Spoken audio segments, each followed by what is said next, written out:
I love my little fishes as they swim about their home. I love my little fishes as they swim about their home. When the sunlight shines upon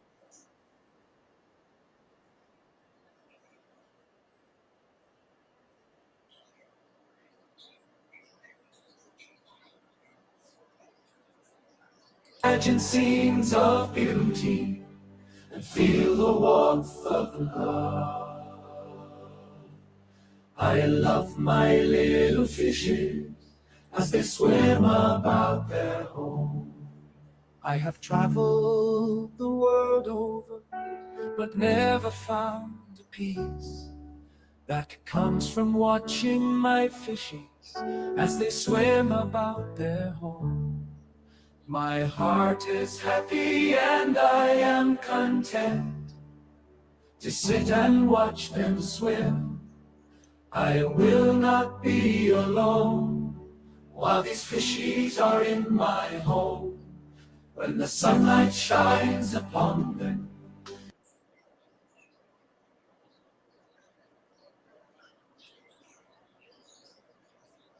and their colors begin to glow, I am drawn into a world where my heart longs to go. I imagine scenes of beauty and feel the warmth of love. I love my little fishes as they swim about their home. Hey. Hi, Dina. Hey, Father Fish, how's it going? Good. How are you? Doing good. Nice to see you. Great to be here. Nice to see you too, and it's great to be here. Where'd you go? I lost you. We've lost Father Fish. He's hiding. There he is. He's over there. Right there. There I am. There you are. That was funny.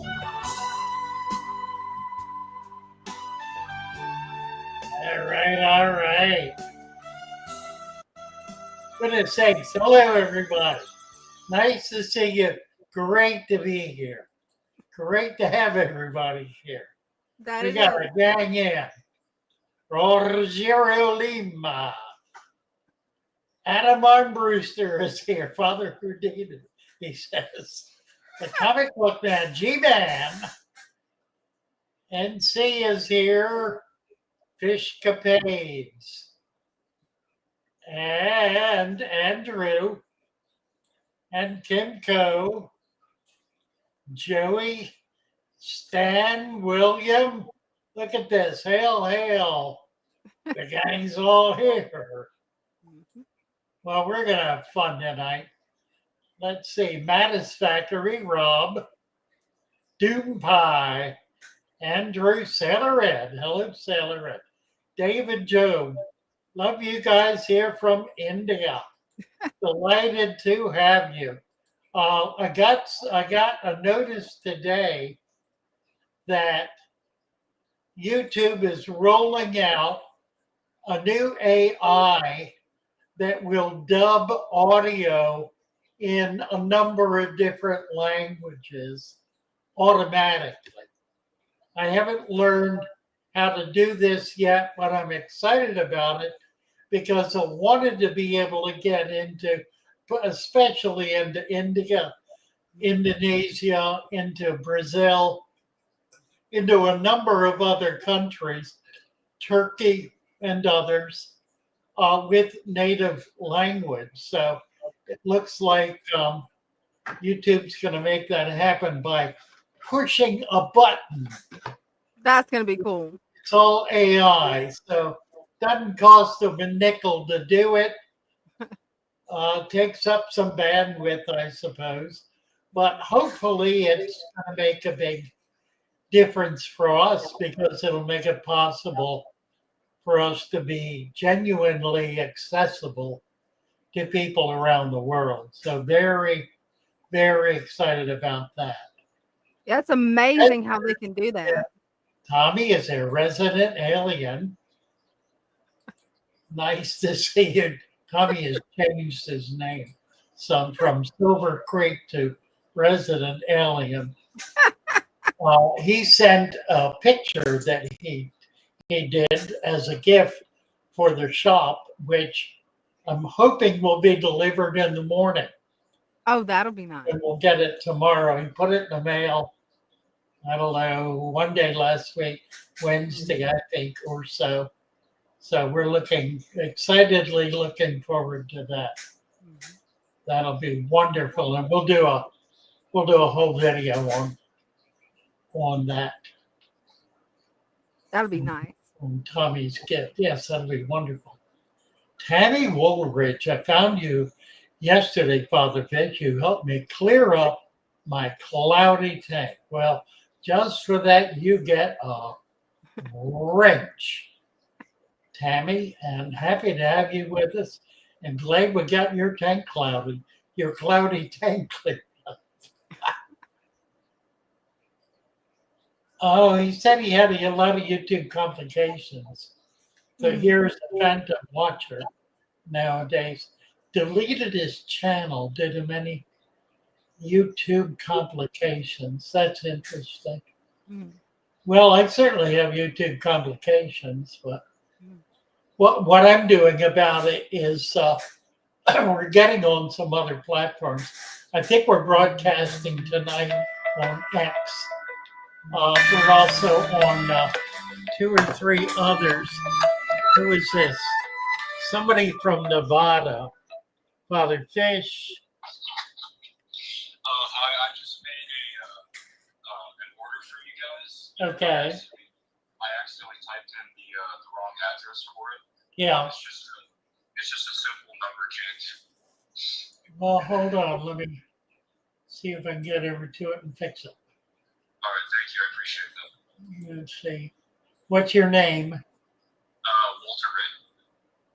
Walter. Last name? Ray. R-A-Y. I don't think it's come up yet. Let's see. Hold on a second. There it is. Walter Ray. View customer. I can't do it that way.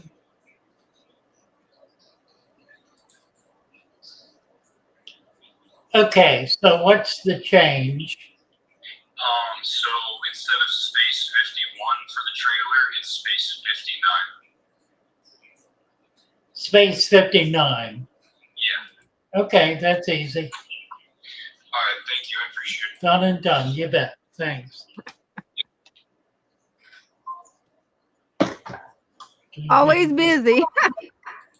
Amazing, isn't it? Yeah. Okay. That's done. Receive your substrate. Thank you. And shouted you, Dina, out at the beginning of my show. Thank you so much, Father Fish from the Jew. Oh, that's cool. Kim Minnie. Hello, Kim. Live order fixes, right?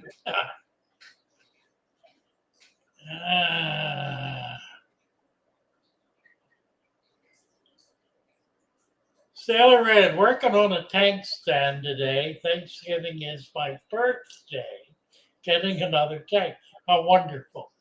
Cinnamon Giza. Cinnamon is probably our best customer. I think she won a couple of the auctions Wednesday night and then put an order in, I think, today. Oh, cool. Even more. Love that Cinnamon. I met her at the Clash in October up in Pennsylvania. She's a grandmother who is setting up tanks for her grandchildren. Oh, that's awesome. I'm just thoroughly enjoying it. NC, happy Thanksgiving to you. Let's see. William just ordered the 8-pack of Crips. Oh, that's such a wonderful pack, too. The Crips are just amazing. I think Crips are probably taking over as my very favorite plant. they're not so spectacular as young when you just get them. But boy, they grow into just these amazing, just centerpiece plants. Every one of them is a centerpiece. They're just wonderful.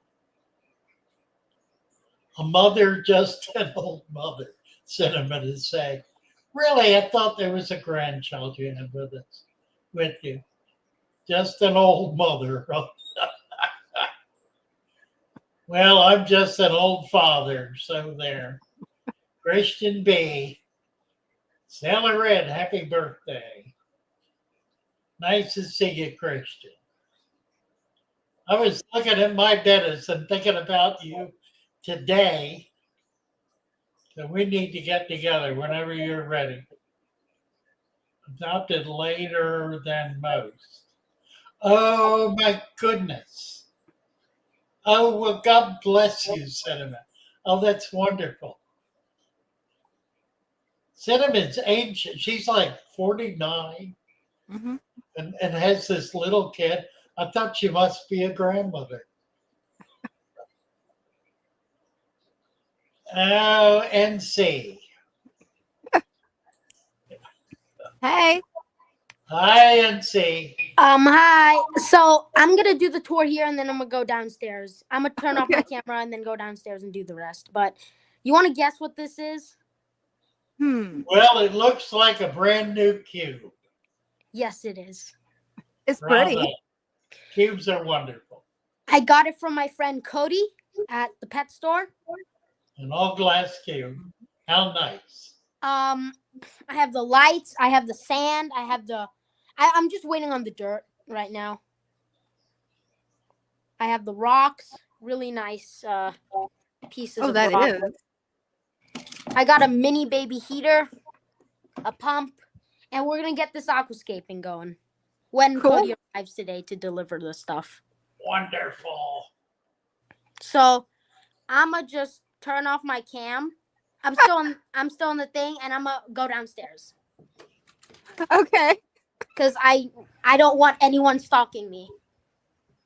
I see. So I'm gonna go downstairs. Go for it. And I'm gonna go to my fish room. Sounds like a plan. Thankful for the whole fish plan crew. Aren't we? Here we are. Goodness. So, a few days ago, I got some mold on one of the plants, like a little white mold. Cinnamon, that's the best kind of stupid. That's the kind of stupid that's based on love. That's it. So I got some mold on one of my plants, and I just left it alone, and it disappeared. Hey, that's There great. you go. Leave it alone. Right. Pleco's doing fine. Hatched. Wonderful. These are Oh, Snow wow. Whites. They're so little. Isn't that funny? Green dragons in there. They're so picky about breeding. I haven't gotten a single breed yet. There's the male up there. Oh. Down here actually, we have another spawn. Wonderful. Another one of super reds. Cool. So they're in here. I'm gonna bring 5 of these shrimp up to the aquascape. Or I plan to put the aquascape down here or up at my room. I'm still deciding. Yeah. But just in case I had it cleared up, just in case I change my mind and want to put it down here. Ugh. But yeah, I'm actually going to do an experiment video soon. It's going to be really interesting. I already know who's going to win, but, you know, I'm doing it anyways because some people on YouTube still want me to do it. But it's gravel versus dirt. Who's going to win? I'm going to do a video where I set up 2 tanks. It's going to be right here. And then one of them is going to be graveled with plants. One of them is going to be dirt with plants. And let's see, you know, what happens. That's my plan, at least. That's going to be cool. I wonder who's going to win. I really do.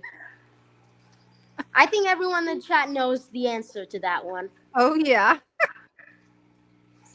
In here, we just got plecos going. Mhm. This one's sanded, but I need to get another inch of sand in there. Mhm. Yep. But yeah, this tank is actually my best doing tank. I'm be honest. I gotta turn every single one of these into this. But Oh yeah, it'll make it a lot easier. the problem is the plecos just uproot all my plants and like make a big gigantic crater and uproot all the dirt. So I tried adding more sand, but it still doesn't work with the bigger ones, like the more grown adults. Like, where is he? There he is, under the thing. Big. You can barely see him, right? Yeah, I can barely see him, and he's hidden under there really well. Yeah. This is one of my favorites. That's a pretty one. He's long finned. Yeah. Love the long fin. So yeah, Father Fish, that's basically it, and I'm gonna be sticking around for the stream, I guess. All right. And by the way, thank you so much for the order. You bet. Thank you so much, guys. Thank you, Dina. Bye. Thank you. Bye. Hello, Red. Hey. Hey, everybody. I just wanted to ask a question more than show anything off.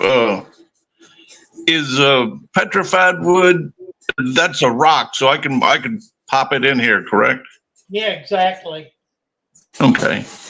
My wife found a really cool piece out in the yard, and Oh, nice. it's going in. Sounds good.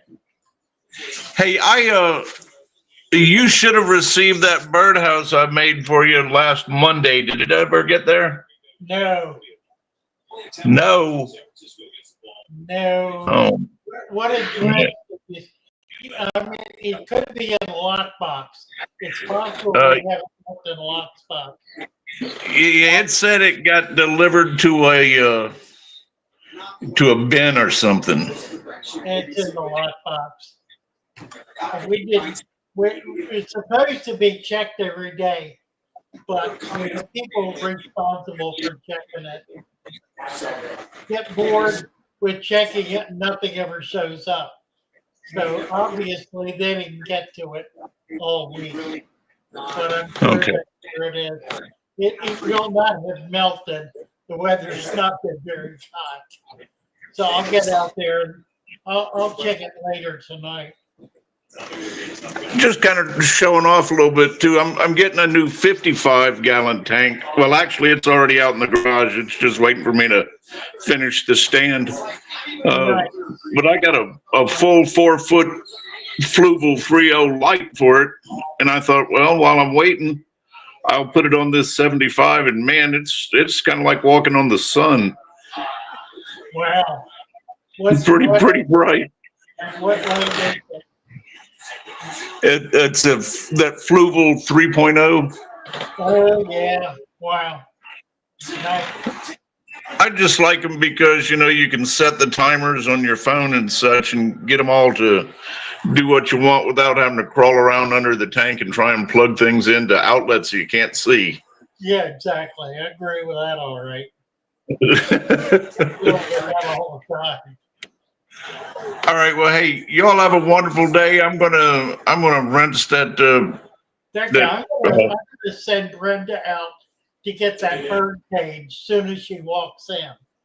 So Okay. she is messed up twice this week. So I'm gonna get her good on this one. Yeah, tell her the punishment is she has to bring me that little dog of hers because it matches mine. Really? I love dogs.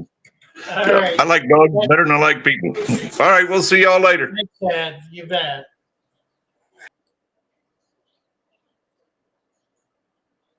Mercy. Oh, what else? Okay, so we got a deal tonight.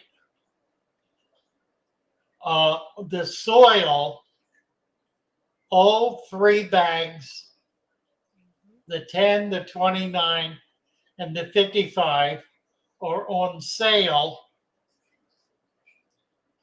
for 25% off. And that's a minimum. That's 25% of the 55. I haven't figured out. It's at least 25% of all of them. But I've got a dollar amount listed. So it's a minimum 25% discount.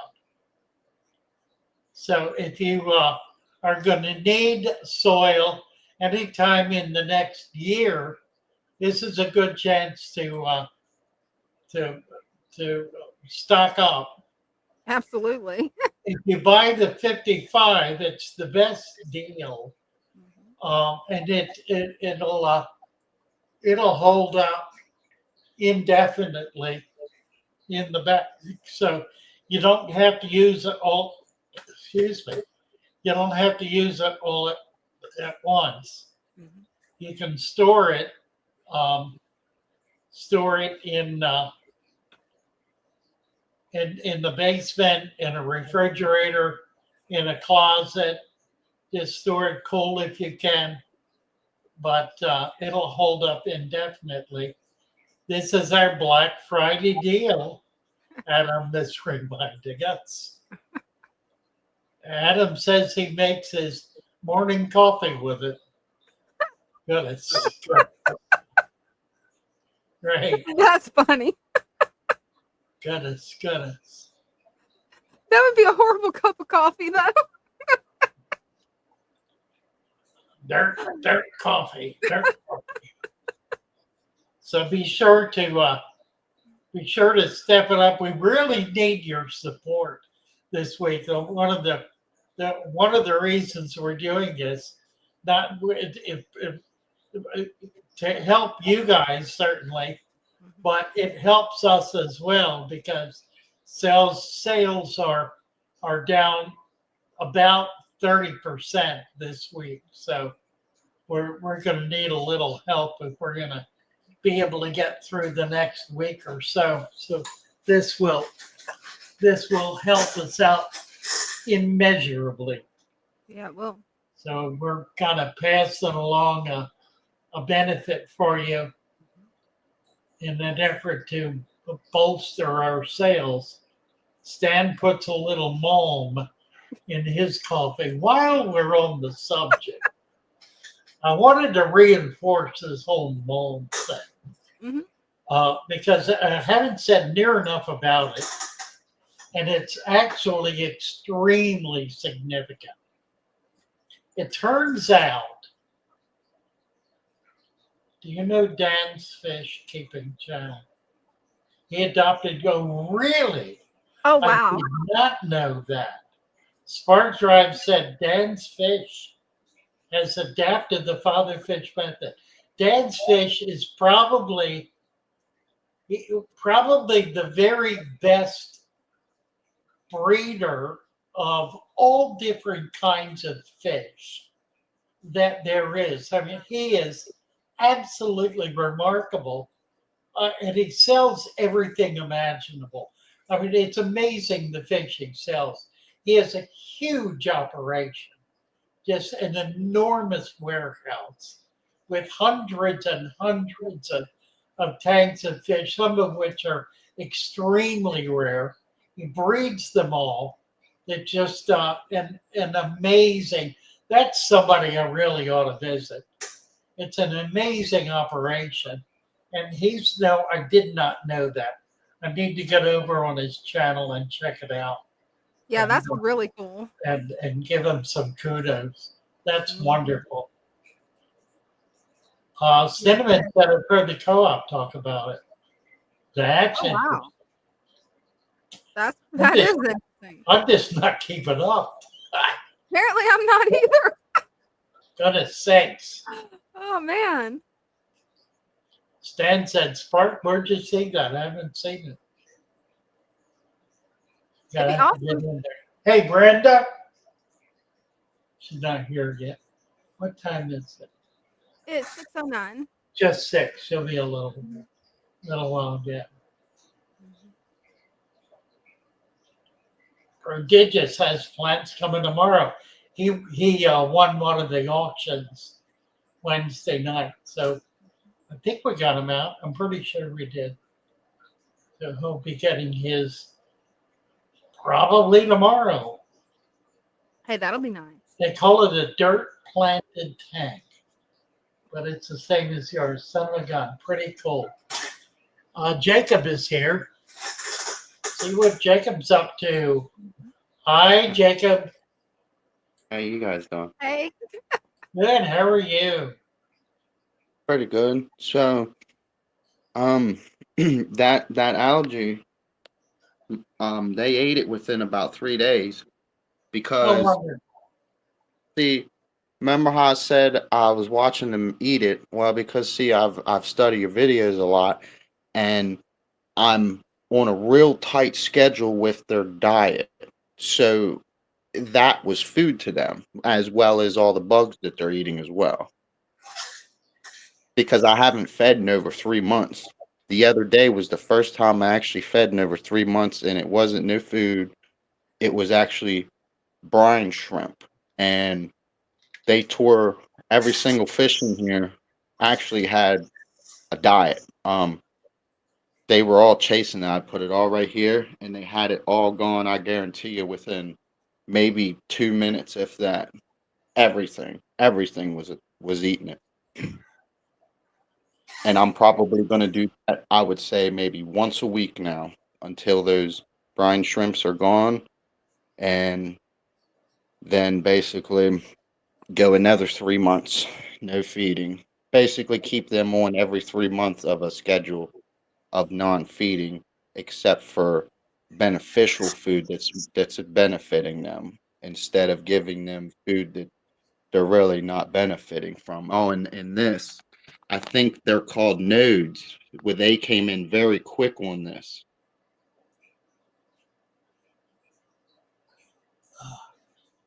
Yeah, they did. It's got like 5 or 6 of them coming in, and then this one over here, this one's got roots right there, 3 roots right there shooting down. So it took pretty quick in there. So that's good. That means whatever kind of stem plant, stem plant that is, it took. It's a fast grower. Hey, I'm glad it took. That's great news. That's the I one don't you know what. collected from the wild, wasn't it? Yeah, I don't know what thinking- kind. It looks like a crypt. Not a It, crypt. I'm sorry. A Luigi. oh wow, that's pretty cool. That is. Yeah, my. Oh yeah, and then see right there, it also grew another one right there coming right out of it. Another baby one coming right out of it. Nice.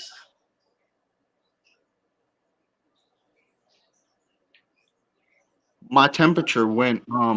I turned it down, and it's holding about 84 now, stably, and it pretty much it wiped it out, like you said, about 4 days, 3 to 4 days, and then I held 86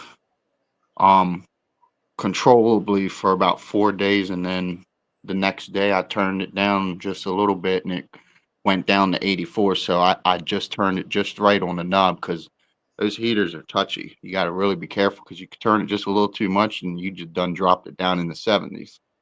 Right? But I got baby fish in here too. They like to hide up in here in that Vallisneria. Oh, they will. And then that plant, the red Lewigia, that took off again when I cut it.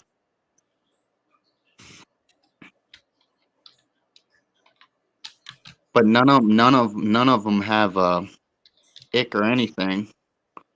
I keep everybody talk about how you got to do this, do that. It just really irritates me, because they don't know the truth about fish keeping.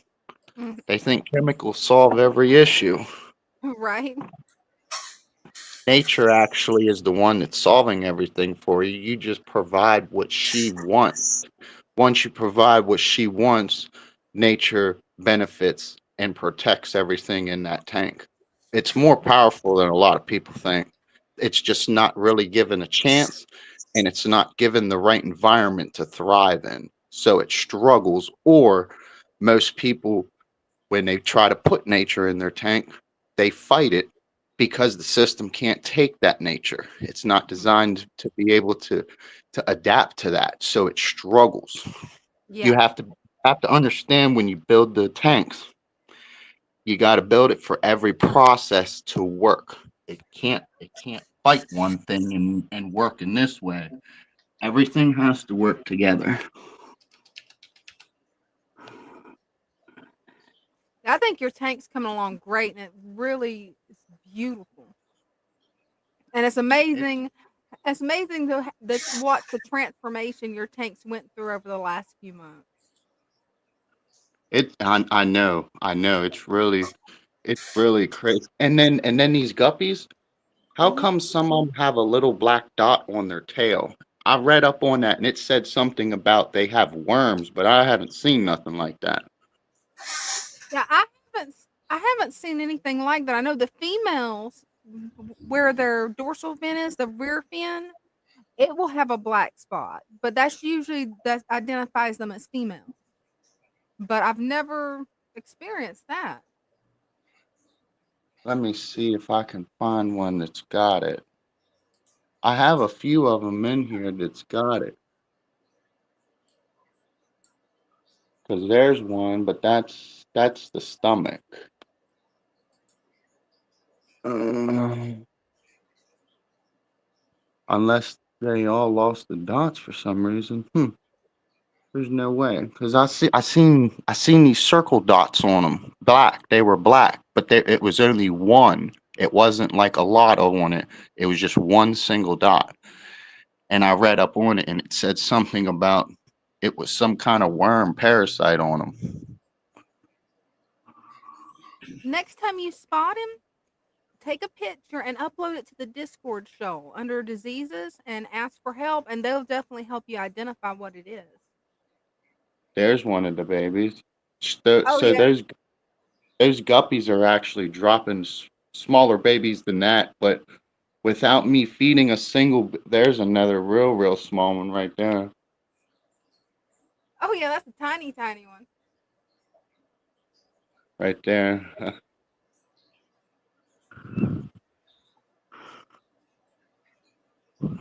See, they like to hang out down there too. All those guppies. See them right there? Oh, that's a whole bunch of them. Wow, I can see at least 4. And I'm talking There's the little pro- tiny babies. there's probably about adults so far. There's probably, I'd say, about 15 guppies in here. Oh, Oh, that's see there, wonderful. there it is. See it it's on the other side of the tail. It's on the see the black circle? It's on the see you can see the indication slightly. It's on the other side.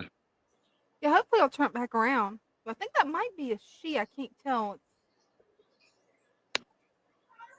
But everything black that I mainly see on them is right behind their stomachs, and that's usually the sac where the mom is holding her babies. Mm-hmm. See, there's a full adult, I think. That's a full adult.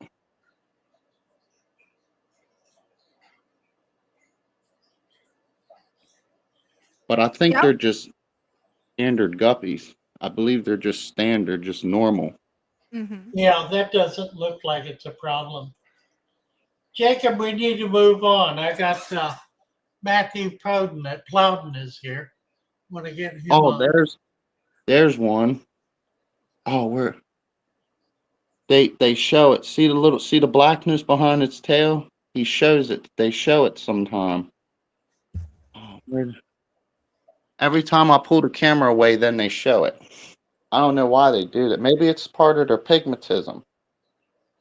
Maybe Yeah. try to I think pull one so. out and set it up, and we'll take a look at it. Mm-hmm. Okay. All Thanks, Jacob. right. Thank you, guys. Oh, one more question. So is Yeah, that normal? Is that root rot right there on that stem. I See how doubt it's like? it. Yeah, I think it's algae.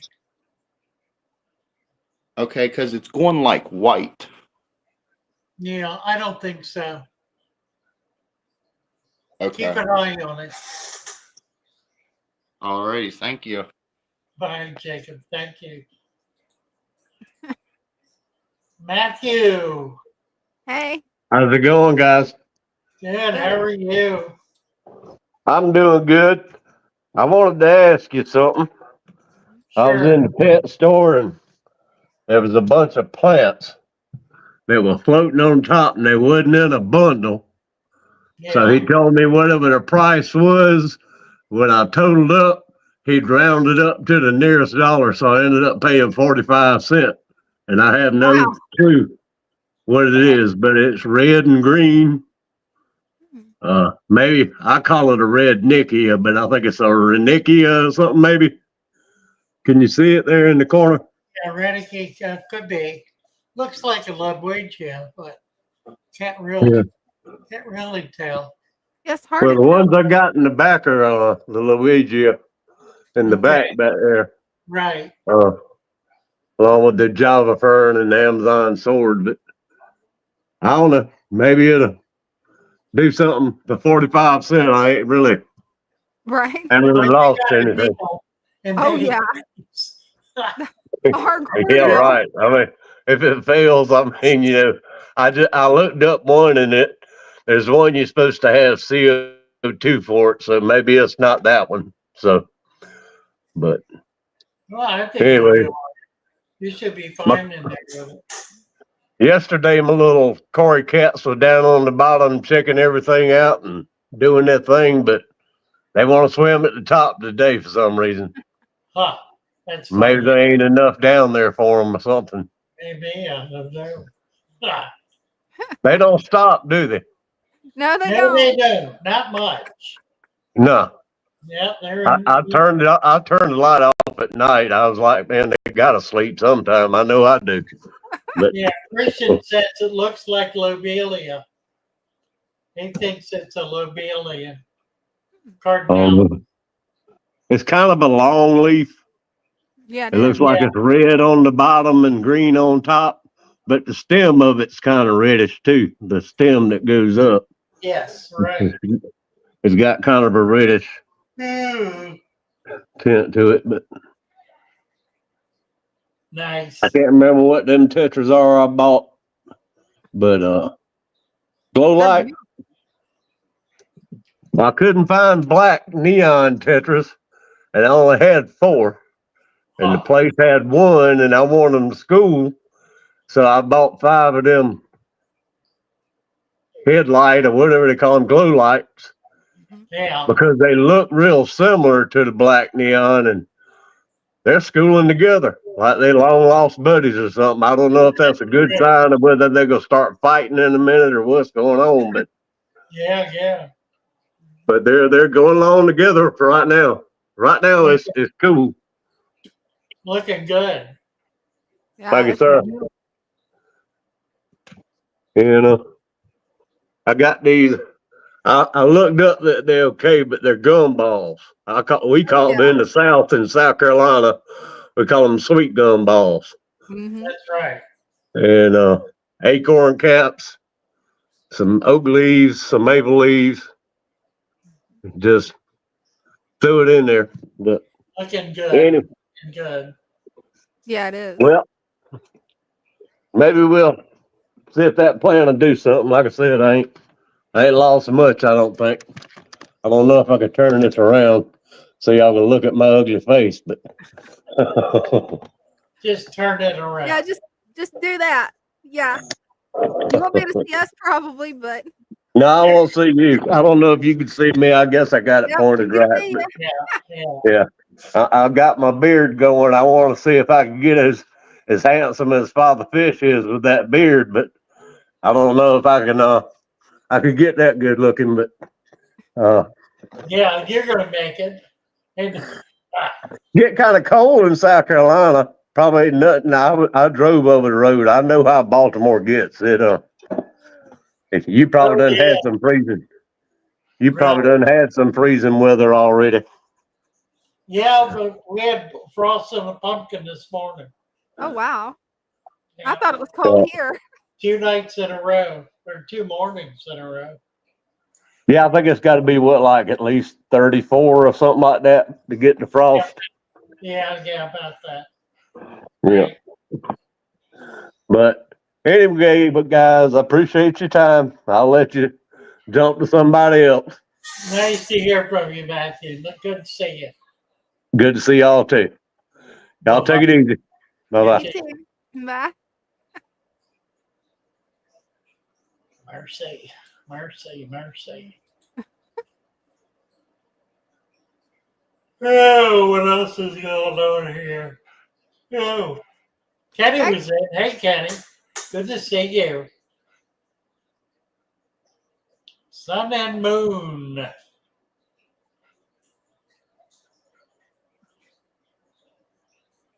Thank you, Sun and moon. Very nice. Week has been kind of slow, and this one coming up promises to be even slower. I am using it to get some work done, though. I got a lot of paperwork I need to get to, so I think that's going to be the chore for the week.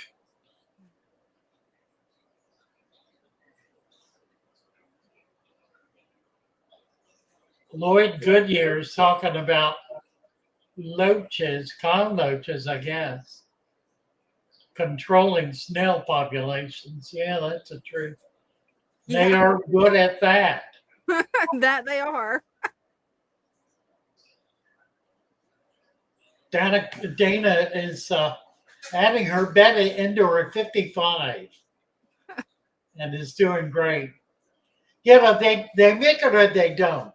There are some Bettas who just can't handle the space and the volume. And others don't have a problem with it. I've seen fish languish and die in big tanks, and I've seen other fish, Bettas, do really well. I think it depends a lot on the finnage. If it has very extensive, heavy finnage, it typically is going to be a problem because they're not good swimmers at that level of breeding, and they can't handle being in a very large environment. It just creates too much stress for them. There's so many bettas, so many people who like bettas don't really seem to understand bettas very well. They get very opinionated and very upset, very distraught, and very, kind of, how dare you, if you do something that they don't think is somehow Betta appropriate. Yeah, they really don't understand much at all about Bettas. Right. About what they need, what they are, their challenges. These Bettas that we get they're not like native Bettas. They can't stand the same kind of challenge. They do so much better in a very small container. Any of the large finned ones do. In point of fact, every single Betta breeder, every single one who breeds Bettas on anything like a significant basis, I mean, who has more than 2 or 3 Bettas, anybody with 50, 100, 500, 1,000 Bettas, and there are countless people like that. There are countless people in this country who have very, very large numbers of Bettas, and they all keep them in very small containers because it's the only way to keep them safe. Yeah. Now you have to maintain it. Mm-hmm. If you don't maintain it, it isn't any good. You have to maintain it. You have to change the water routinely. But by golly, I've kept hundreds of Bettas at a time. And if I had tried to keep every one in a 10-gallon tank, I would not have been able to keep them.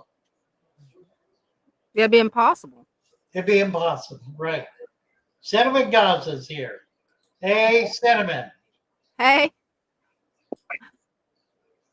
Hi guys. We were Hi. talking about Bettas and I wanted to show you mine. So nice. My daughter, I just put him in this with a substrate. I had him in like a gravel and I slowly changing all my old ones over. But my daughter has named him Bob. Now he's gonna hide. Here he is. oh, that's a pretty one. He's the one I've had the longest.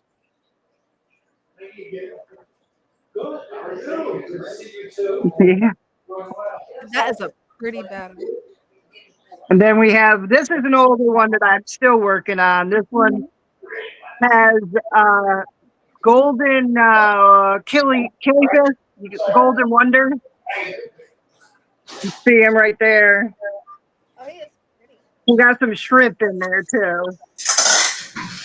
Some shrimp in the bottom, but the killifish are getting big enough that I'm gonna have to put them in a bigger tank here soon. Yeah, it's beautiful setup. I got them at one of the clubs, one of their auctions. I think the Lancaster. That one there is my female. I call her Purple Rain. She is She pretty. does well with killifish. Nice. Then of course there's my. Then we've got the shell dwellers who are moving the furniture again. Oh, look at that. Oh, that's wonderful. Yeah, babies? I don't think so. I've been looking. I've been watching their. If we do, they're real tiny because I haven't seen any. They. How many adults do you have? Yeah, because there's some bigger ones in there. They definitely are bold enough. Right. How many adults? Then down here we've got one of the Julies. The smallest Julie hides out over here. She gets mad at me because she digs holes too, and I refill it back in with sand, and she gets upset. Oh, funny.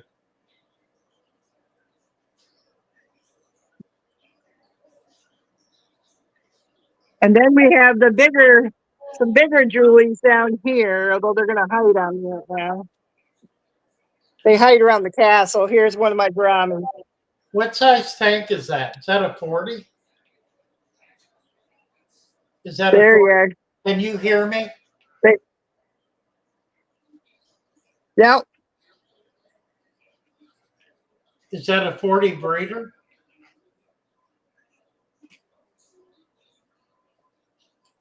Yeah, I got an echo again. So what was it you said? I asked him the size of your tank. This one is a 20 long. Oh, okay. I've got a 40 that someday I may move them into, especially if they have a bunch of babies, but I'll sell some too so that they don't get too over. Right. So, no, 20 long. Nope, I'm getting the echo again. It's a beautiful. And then I wanted to show you the one other. I've got two. I got a 5-gallon one here. These are paradise fish, but they're albino. Oh, wow. I found them at a Petco. And they're just absolutely beautiful, but I can only keep, I do have a Betta in here with them, a female, and some Corys down in the bottom. You can see here the Betta's peeking her head out. That's Daisy. She don't like the male paradise fish. She bothers her, so she hides. I may move her over, and then next to it, I have I call it my baby tank. It has my shrimp, but it's also got all my babies in there. And you can see here's a bunch of varieties. There's some gold guppies, some endlers. They were the ones that were too small for the other tank. Yeah. There's some really interesting colored guppies. Is that the 14-karat gold guppies? Yeah, they're supposed to be I think it gold. was. And then there's I think these are chili rasphoras, I think. But they're babies too, so I had them all in here. So That is awesome. so I've turned my bedroom into a fish room. My husband really loves it. Hey, I think that's a great idea, turning the bedroom into a fish room. I love it. Yeah, well, my house keeps me pretty stagnant sometimes, so it gives me something to do and watch. And Yeah. yeah, I got those at the club auction also. Oh, If you cool. look at the top, you'll see the baby guppies. Oh, wow. They all think they're going to be fed. I have a little bit of baby food that I give to them. I probably could feed them a lot less, but How many tanks do you have, Cinnamon? I have, let's see, I got 3 in my downstairs, my living room. Let's see, 1, 2, 3, 4, 5, 6. I have about 8, I think. 8. I have a couple that are like, I have these 2 little ones that are just for, I've got a pregnant Molly. And then in here, I've got a albino cichlid that is in timeout. He was bullying all the other fish, so he got in the you're a bad boy tank. So he is either going to behave himself or he's going to find a new home. So I've become a bit addicted, as you guys know. Right. So you want to see something neat? Hold on. Yeah.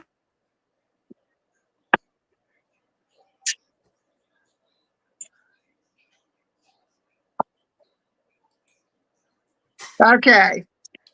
I turn Oh, wow. drink things into fish tanks. Oh, how That's cool. genius. They're 3 gallon. I've got a black Betta, what I call Midnight. And then there's a fish in here that I don't remember the name, but they're very mean. And the Betta's the only thing that can be with them to keep them in line. Wow. No, paradise. What is that? Oh, a little. Wow. And then I've got a bunch of guppies and mollies in this. Some of them are the parents for the others. Like this male one is really beautiful. He's one of those elephant ear ones. Oh, yeah. Now that my daughter got him and 4 others at the Clash for free when they did the tank thing. Huh. Oh, wow. When you saw us, we had the tank and those guppies in there waiting to go home and be set up. Nice. But all of these are, I did your method of the dirt with the sand. I do the thing where I push it so that it's only sand showing on the outside. Right. That's really neat. I like love that look better. Nice. But those are in my bathroom, and yeah, there's a bunch of wires I'm getting figured out. Very cool, Cinnamon. But I got one of these for free, somebody gave me, and the other one I paid $15 for. Huh. Very cool. So, well, I've taken up too much time already, but thought I'd show you my. Thank you. So happy to have you come up. I missed that. What was that? Happy to have you come up. Can you help? Yes. Well, thank you. I enjoy it. You guys have a good evening. You too. You too.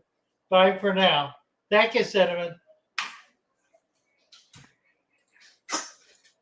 There's Brenda. All right. All right. Sailor Red. Look what we got. It came in. We got it. We got to open it right now in front of God and everybody. Hey, do you want to make it? Do you want me to change it where it just shows you, where they can see the whole box? Sure.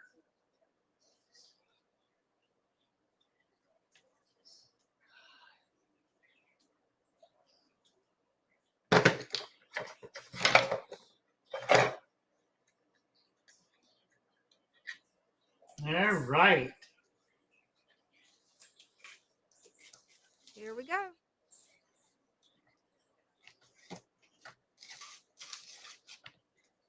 Eddie.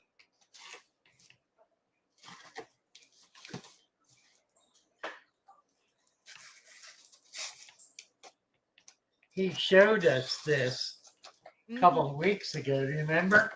Yeah. It is It was so really cool. cool. It really is.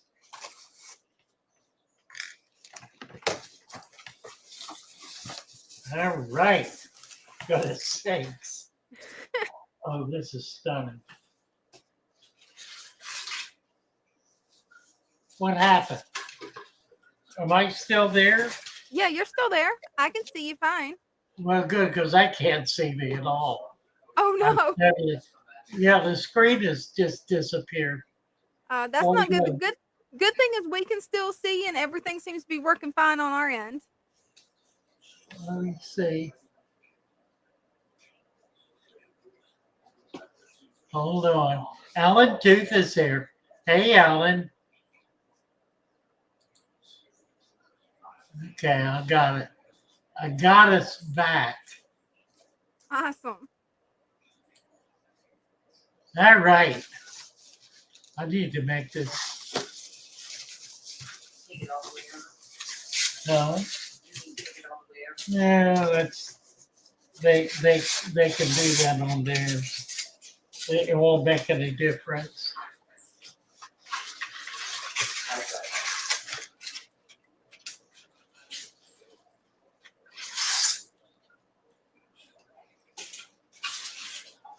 All righty.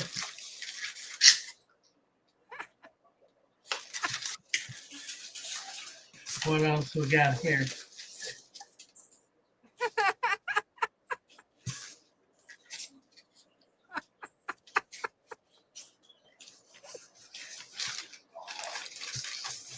That birdhouse is so cool.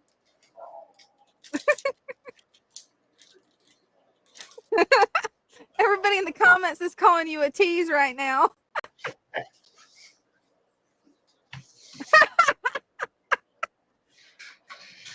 That is so pretty. Amazing Isn't work. that unbelievable? Look at this, guys. Yeah, this is really cool.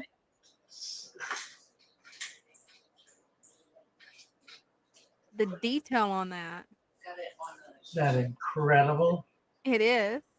It's very German. Isn't that gorgeous? Look at that. Ooh, das ist wunderbar. See. Yeah, whoa. Jawohl. That wonderful. That is so Yeah, it is.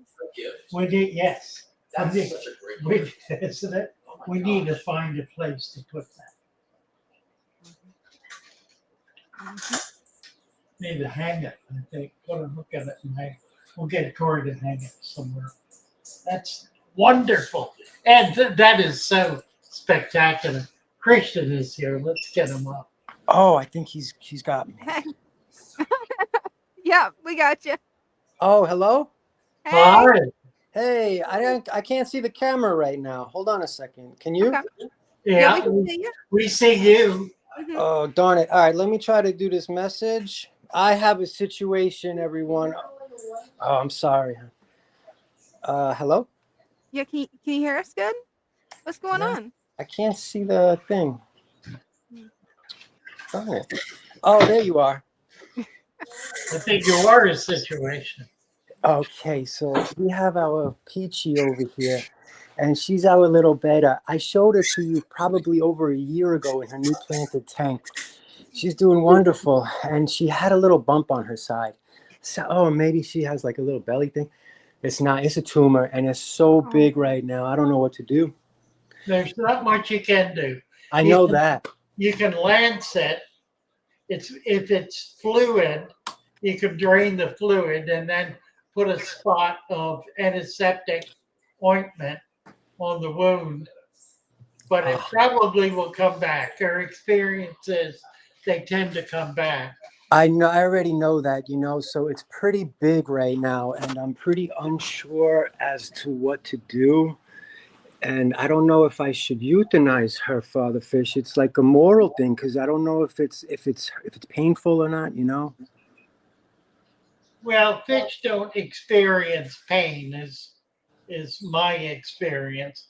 And I've seen fish swimming around with half their body gone, acting as normal as they're able. Yeah, me too. I know it's bizarre. So I don't think the pain is an issue. I mean, she could eat. She even carries like her tumor is like almost half the size of her body, and Wow. she carries it around, but and she's still got like spunk in her a lot. Well, if she's moving around, I would, your decision is to leave her alone, give her the best life you can. That's what I'm wondering. Or try to remove it or drain it. I'm just going to give her the best life I can. If I, know. Well, your call. Yeah. Well, thanks for confirming that. You betcha. Yeah. Best to you. Thank you, Christian. Thank you.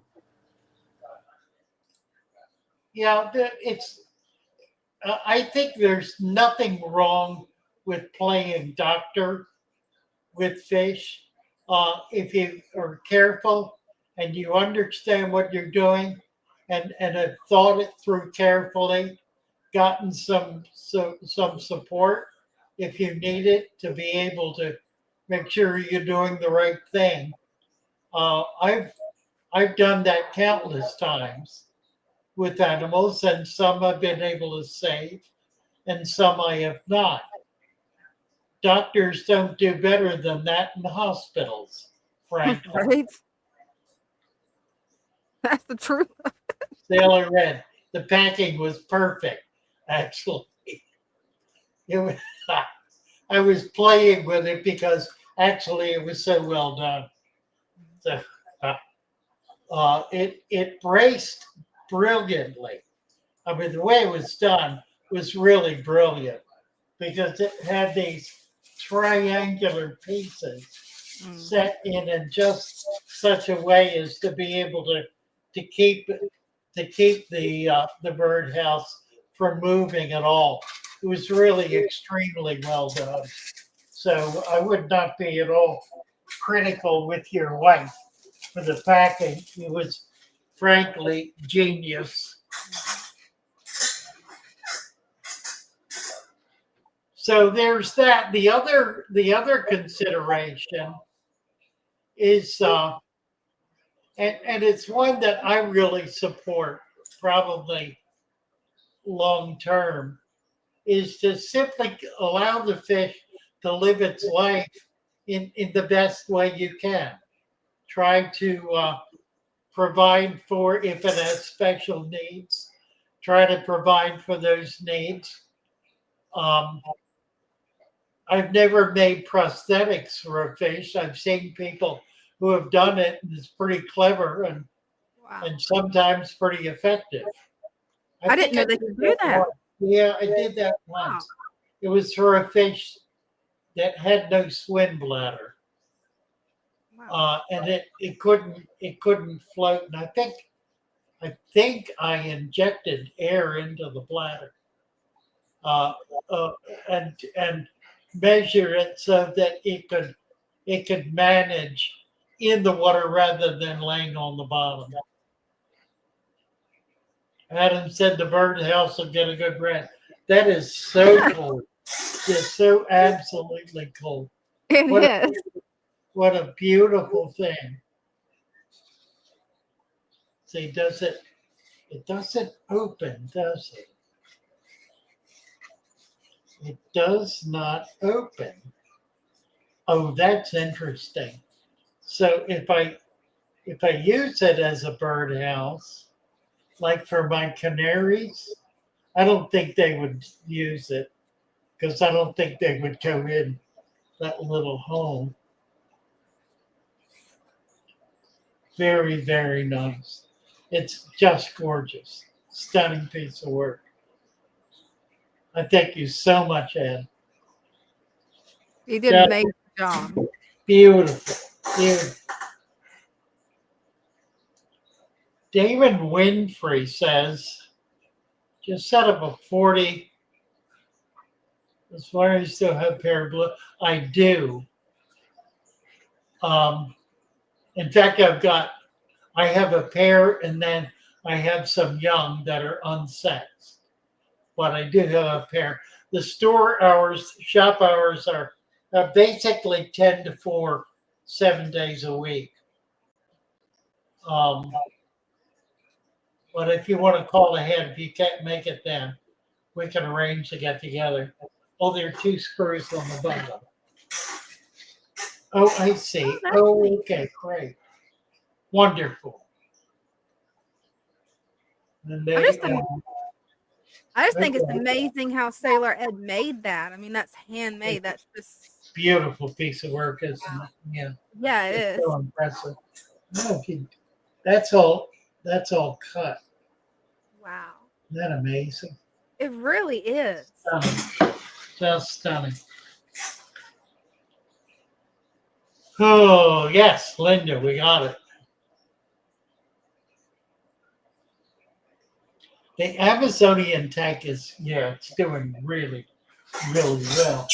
I think the lights are, I don't know how close we can get to it. Probably not very. I don't have my long wire on here. I need to get it hooked up because I want to be able to show. We finally got Discus. Oh, can't wait to see them. Yeah, I'm excited about them. Let's see if I can see how close I can get here. Not very. Do a little better. It's dark, but we can clear it up a certain amount. The water is clear. It just has a lot of tannins because of that huge piece of driftwood in there. But the fish are doing wonderfully. And we have an awful lot of fish in it. Big angels, two 5-inch, almost 5-inch discus. A lot of hillstream loaches, and a lot of tetras as well. That's a beautiful setup. I love the way you've got the moss on the driftwood. That just looks so natural and just artistic. Yeah, I want to get an orchid. That's yeah. next. I got to get an orchid on this thing.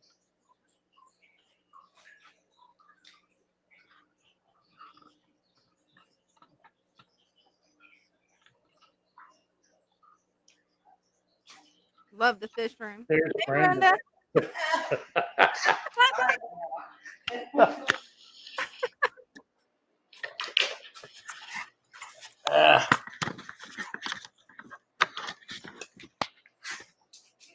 Think I got it? Nope. Trying to get Brenda, but I'm not sure how to. Oh my, there she is. I can see her down there, but I can't see her. There she is. No, turn that around. How's that? Oh, wow. Is there a way we can make it where she's full screen where we can see the discus really good? Wait. Oh, okay,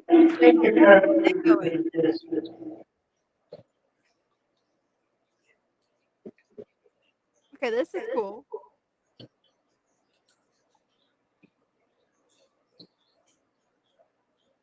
Wow. Those are so beautiful. I love the blue one. Yeah, we got a bunch of them. And I've got them on sale. Some are back there. Can you turn the volume off on your phone? It's feedback. Yeah, terrible feedback. Is that better? Maybe a little. It's a little better. That's better.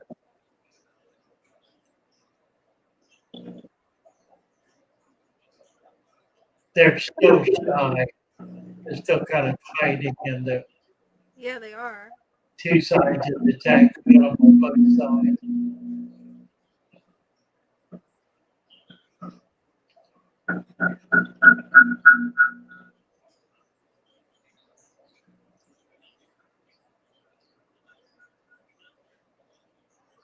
So we remember the discus ponds. Yeah, there's a lot of echo. That's that's because of the phone feedback.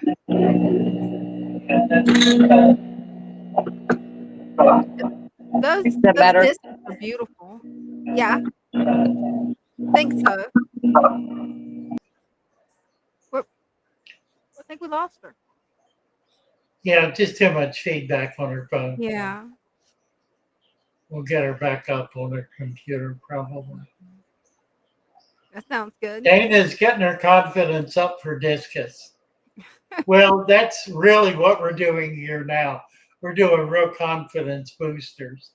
There are a number of videos that have just come out from a number of different fish keepers about discus. And they all are taking the traditional route, which is a minimum 2 water changes a week, constant constant water treatment, constant cleaning. What we're doing, the discus you saw in the Amazon tank, that tank, it's had probably 2, maybe 3 partial water changes, mainly because it gets so dark and we want to be able to see it better. So if it were my private personal aquarium, I wouldn't do it. But because we have people coming in all the time, we need to be able to see. Yeah, definitely. Yeah, we're doing water changes. But the discus you just looked at are in a tank that is not going to get routine water changes. We might do a partial once a month. We'll just wait and see how it goes. But we have a canister filter hooked up to it, a small one. I probably am going to hook up a bigger one. And we've got a couple of sponge filters. And that's it. It's a deep substrate with extra sand. So it's a bit deeper than it might otherwise be. We're feeding live food exclusively and primarily shrimp and fish that are ground in a blender. So they're very fine. It's very fine food. We have a number of other fish in with them to make sure that any of the extra food that gets in there is taken up. We're not mixing that food in water. We're not blending it in water. We're blending it dry. So we're not getting a lot of water with a lot of juices in it that are going in the tank, which nothing would be able to eat that. So we're not putting fluid in. We're putting solids in. Linda Snow wanted to give out a shout out to Abidu and Leslie for helping on Discord with a parrotfish with hole in the head disease. Wonderful. They are amazing people. Yeah, they are. They're just really amazing. What is G-Man's saying the same thing about the guys on the guys who are promoting discus are really not doing discus any favor. They're saying you can do it too, but only if you do that extensive effort, spending hours a week doing maintenance. Are they willing to admit that it's possible? So we're going to be doing this. We will succeed or we will fail. So far, we've had discus here in these systems for 2 months with no trouble at all. We probably will be breaking this group up and spreading them around some to get them into other tanks because we want to get discus in community tanks. we almost certainly will put some in with the Wairu and with the rainbows. And we'll just see how we go from there. But I think we got 16 or 18. So it's going to be, we have enough to be able to spread them around in groups of 4 to 6. And that'll be the game plan. I think it'll work out great. Willie Bond is late. And we already started, Willie. You're going to have to catch up. We're not going to go back. Would Discus be okay with credensis? I have credensis in that tank with them. Credensis are really a perfect fish because they're basically a bottom fish. They nest on the bottom. They stay toward the bottom. They're in the bottom few inches of the tank pretty much for their whole lives. They don't get up into the water column very much. They spawn in caves, so they're on the bottom. They're moving around, looking for food on the bottom. It's really a perfect fish, as are the rams. And that may be what we wind up doing. I've got a tank now, a 40, that has a number of species of fish in it. And I'm going to probably be breaking that down some and pulling some out. I have some bigger fish in it that I want to get out of it. Some parrots, they're small right now, but they're going to need to come out. And when I do that, that's one of the tanks I want to put some discus in because it's a good community tank with mid-sized fish that are not particularly aggressive. Interesting things like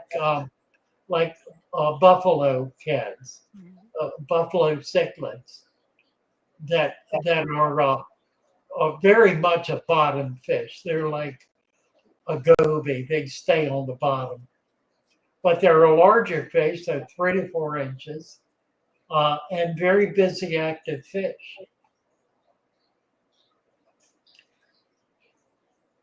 That's pretty cool. I'm hoping we're going to be able to give people a lot of confidence with this. Dana.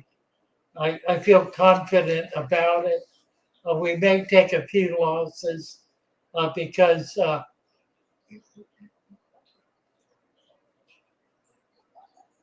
we may find these are fish that have been bred in captivity. They've not been grown out in outdoor ponds the way most fish have. They've been grown out in pretty much sterile conditions. They've been in pretty much sterile conditions their whole life. So we'll see how it goes. These are hybridized discus. They're not wild caught discus. I was noticing when I was at the importer who deals strictly in discus that he does not have any wild stock. It is all domestic hybrid stock, which means that, and he keeps his in bare tanks with very heavy filtration. So this is going to be a change for the fish. We'll see how they handle it. So far, they're not struggling in any way. We may need to do more frequent water changes just to keep the solids out of the water for their benefit because they've never been in water that has solids in it. By solids, I mean dissolved organics, which is unavoidable in a tank that does not get routine water changes.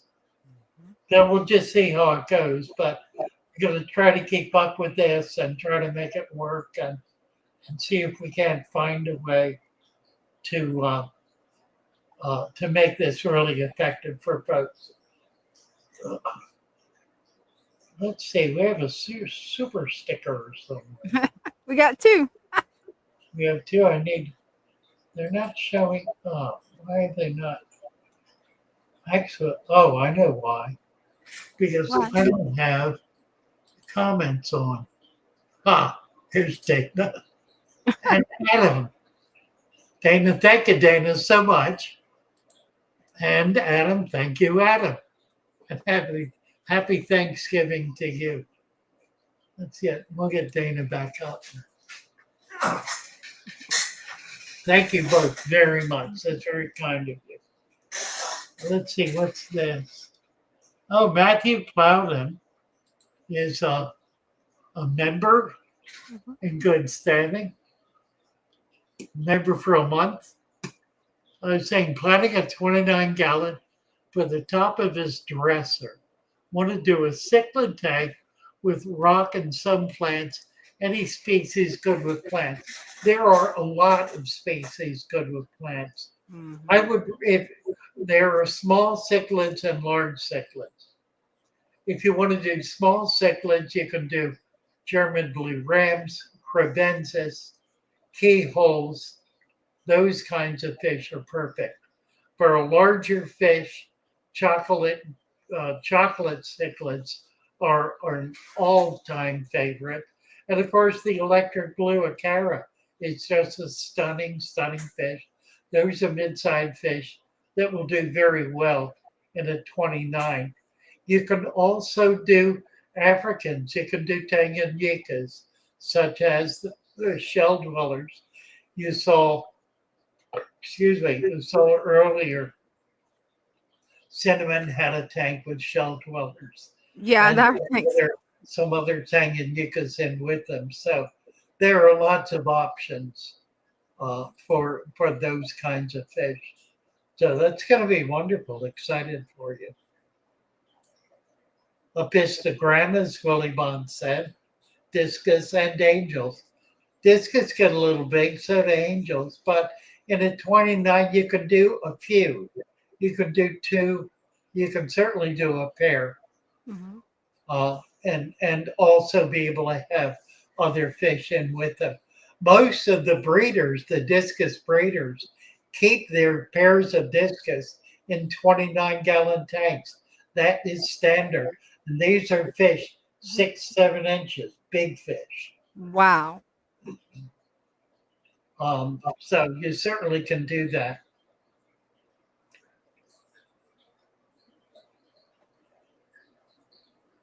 Yeah, discus need to be, Cinnamon has become Snook. Thank you, Cinnamon. Welcome.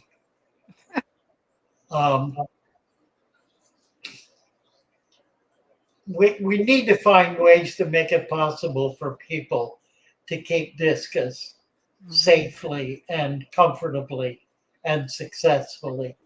And my experience is that this works well. So Christian mentioned service up cichlids, wonderful cichlids. I've not been able to find them.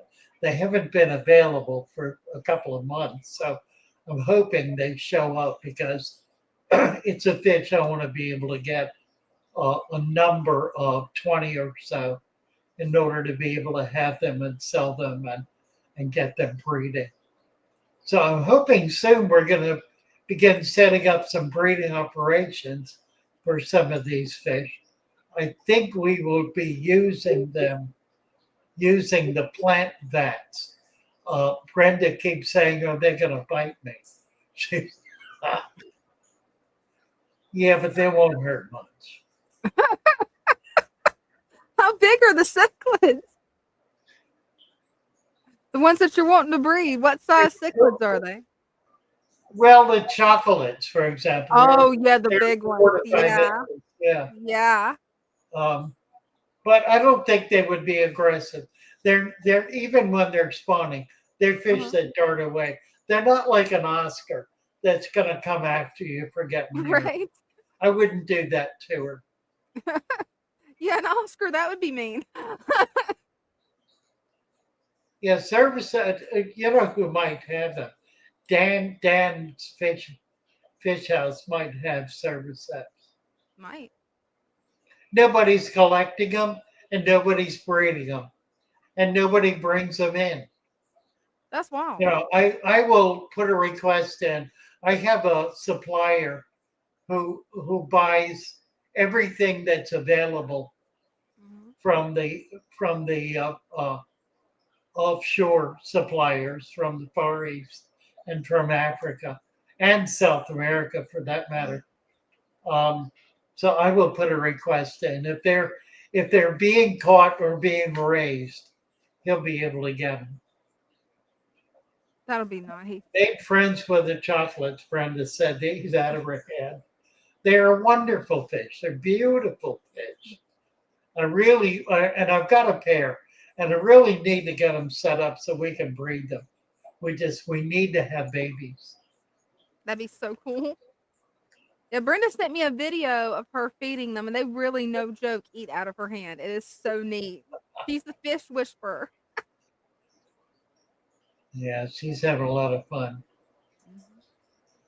She comes in early in the morning and feeds all the fish. That is so cool. Oh, I'm just amazed at how tame they were. I mean, she just put her hand in the tank and they just swam up there and ate right out of her hand. right, right. LI New York. Mini Minion. New subscriber just found channel 2 days ago. Welcome, welcome. Nice to have you with us.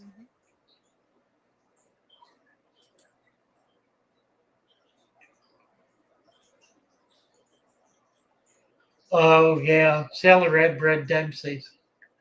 That's an easy one to breed and a wonderful one to breed. I do have Dempsey's, and I actually have got a pair that spawned. Unfortunately, they spawned on a heater, Oh, no. and the heater managed to kill the eggs. Mm. So I need to pull them out and set them up where we can get a spawn. And they are pretty. Hey, Darwire. Nice to see you. Let's see. I did not get to this topic I wanted to get to way back at the beginning. Dana Cockle, Father Fish, pencil fish in his old tank. Yeah, I don't know if I have any left in there now. I need to get, that's something I've not seen recently is any kind of pencils. I need to get pencil fish again. Detritus. Matthew Plowden. Thank you, Matthew. Thanks for the suggestion. Years ago, I saw these small, slender, blue and yellow ones. Beautiful. Heard they were notorious diggers. Rift Lake, I think, maybe. Probably. I have a tank of Africans, a sand bottom tank that is half full of plants. Now, granted, none of them are spawning yet. There is no digging going on at all. I fully expect there will be once they start pairing up and some females start egging up. But I plan to be filling in or taking other measures. Probably be putting a lot of flat rock down. Flat rock very often achieves what the cichlid is looking for, which is a hard strata to spawn on. So we'll try and see. I've got a number of large pieces of slate that I'm going to use when the time comes. Mary Oliver, hello to Brenda, and thank you, Corey Atkins. Is Corey here? I haven't seen him yet. I haven't seen him yet either. Okay, why did everything just go off my screen? What on earth? Okay, it came back. That's good. Just lost video and everything for a second. Oh my. Yeah. Did we get Mary's information for those plants? I got it today, yes. And I have made an order up, so it'll come up in the morning. Yeah. Yeah, Brenda was just asking about Mary's address. For she was one of the she was a birthday girl. That's what it was. So we're Yeah. setting her a gift for her birthday. She's gonna love it. 3G is missing in action. He certainly Yeah, is. he is. Certainly is. Thank you for missing him, Stan. We all miss him now. Mm-hmm. Darn well, would a female better be okay in a 3-gallon tank? Of course. Of course. It's, yeah, don't misunderstand me. I have bettas in almost all of my tanks. I have them spread around in almost all of my tanks, but particularly all the 10-gallon tanks. And they're all in community with other fish, some with other bettas, some even have 2 male bettas in a tank, and they're not squabbling. They're unique enough from each other. They seem not to notice each other. But I'm not saying that bettas should be kept in small containers. I'm saying they can be, and if you have a large number of them, they must be. You really have no choice because you can't have 1,000 10-gallon tanks with a betta in each one. That's totally unreasonable. But the point is, you can do a lot of things if you pay attention to what you're doing and you do it right, do it carefully, and do it with integrity, then it's not a problem.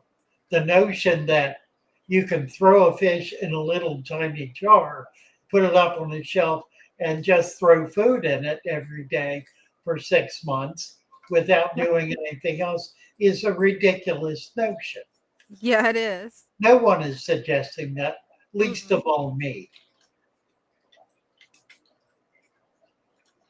Now, I know there are many sloppy fish keepers, and the people who complain the most about doing this are the sloppiest among them, and that's why they're complaining, because they cannot imagine being able to do such a thing. They're much too careless and much too thoughtless and much too ignorant of what the betta actually needs in order to be healthy. So I cannot agree. I can agree that those people should never do such a thing because they're frankly too stupid to do it. Right?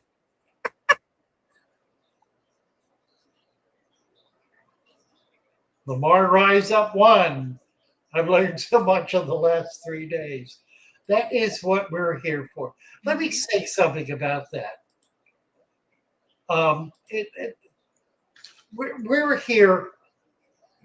Note, I just said a certain kind of fish keeper is stupid, and that's really who we're here for. We're here for the stupid and the failures, the people who are too dumb to figure it out, and who fail every time they try. Those are the people we love the most and care about the most. Absolutely. And want to be here for the most, because when they finally give up on everything they've been trying to do and say, "Help me, Father Fish," we are able to help them and give them the most glorious tank they have ever had or will ever have. And it is an immense joy to be able to do that. So we are so in support of failure. We just want to be able to get hold of you and to hold on to you and to show you what you really can do, how successful you really can be by doing everything the opposite of everything you've been told to do. It's not your fault. You've been taught by people who do not have your best interests at heart. They just don't. Most of them don't because they want to make money on you. They want to sell you all kind of stuff that there is no other good reason to buy except that you're in trouble. Right. And so they want to cause you as much trouble as possible so you will buy as much as you can. The problem is it's a dead end. Yeah, it is. And at some point you burn out on it and you're done with it.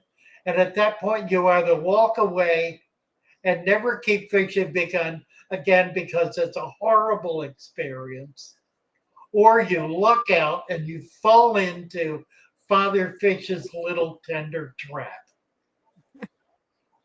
You see a video that says, stop feeding your fish, or stop cleaning your tank, or stop changing your water. Or you can have a perfect tank with no work. You know, whatever. And you say, oh, that's funny. And you look and you listen and you begin to learn and you begin to understand that everything you have been told is wrong. Yeah, Simply wrong. It ain't a little bit right. It ain't sort of okay. It's just wrong. If you have been failing every time you have tried and you have listened to mentors who have told you how to do this and you've been faithful about it and you have failed, it is not your fault. And we're going to help you overcome that and make you one of the best fish keepers around. There are hundreds, perhaps thousands that we have been able to help over the years who now have 10, 20, 30, 40, 50 fish tanks. And every one of them are magnificent. And you can be there too. Guarantee. Yeah. Marky. And Dana says, yes.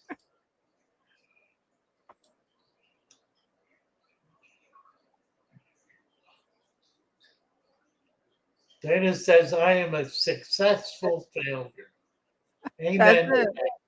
I feel you on that. And Darbar resembles that.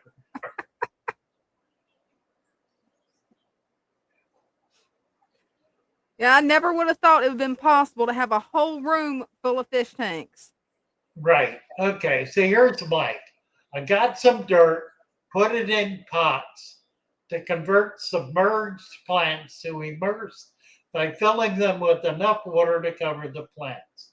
They have a bad odor. Ideas. Well, if you put 2 inches of sand on top of that dirt, not only will it get rid of the bad odor, but it will stop the dirt from burning up the roots of the plants. Mm-hmm. Number one. Number two, you don't need to go through all that. Plants that have been grown immersed can be put directly submerged in the water. There are only a very few that grow immersed leaves that grow immersed leaves that are different than immersed, submerged leaves. Very few. By and large, they make the transition very easily. And in point of fact, if you're buying from a farm, you're not buying plants that are grown immersed because they're not grown immersed. A plant farm that has any ethical standards at all, that's selling plants into the tropical fish trade, is not growing plants immersed. That's felonious. It's ridiculous. We certainly do not. And our farm does not. Our farm grows thousands and thousands of plants every week, sells tens of thousands of plants every week. None of them are grown immersed. They're not growing out of the water. They're not grown in pots. They're grown submerged in the water. They may get big enough to begin coming out of the water. At that point, they're harvested, but they can't be called immersed. They can't be called plants that grow in the air because they're not. So don't be suckered into that. It's a sucker's game, and you wind up with the kind of mess you've got, Mike. Don't fool with it. Put that dirt in your tank, cap it with 2 inches of sand, and plant the plants in it. Just do it. You will be happy you did, because you're going to have an environment then that'll be able to grow plants successfully and happily. But you got to cap it. You got to keep the dirt separate from the water. It's fundamental. Otherwise, you have mud. I mean, you can do that if you want mud. You can have mud, but it's not going to be an enjoyable experience. I mean, that's basically what Wallstead is. Wallstead is mud tanks with a little bit of gravel, not enough to make much of a difference. They got to be changing water all the time because all those solids are dissolving in the water and depleting the resources that are in the soil. It doesn't make a lot of sense. Yeah, I tried it and didn't have a whole lot of success with it. I did one bowl Wallstead and I didn't have success with that method. Yeah, and here Dennis said money is what it comes down to. That's absolutely right. And that's why nobody is teaching this method, because there's frankly no money in it. Now, I'm making money by selling dirt and selling fish. I mean, plants. I'm also selling some fish, and I'm going to be doing a lot more fish. I'm selling plants and I'm selling dirt.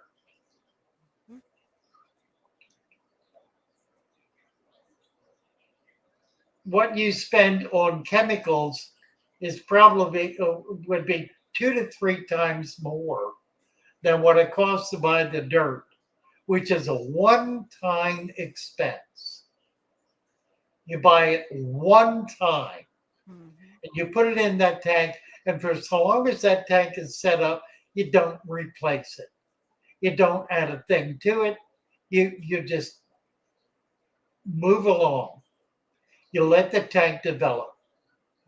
And this gets back to what I wanted to talk about all the way back at the beginning, which is the issue of detritus and mold. Detritus and mold. They are the one thing that sterile oriented fish keepers hate the most. And I'm here to tell you that they are the single most important element of your tank. Why is that? Because they are the natural waste that is produced by all of the living organisms in the tank. So what you have is biossoil. Biossoil. That is terra preta, the most substantially nutritious soil in the history of gardening. There is nothing more precious, nothing more vital, nothing more dynamic in your tank than mulm and detritus. You got to know how to help it. And the way you help it is with a dirt layer capped with sand. Now, the truth is, you don't need that dirt layer. Not long term. It'll get you through the first couple of years.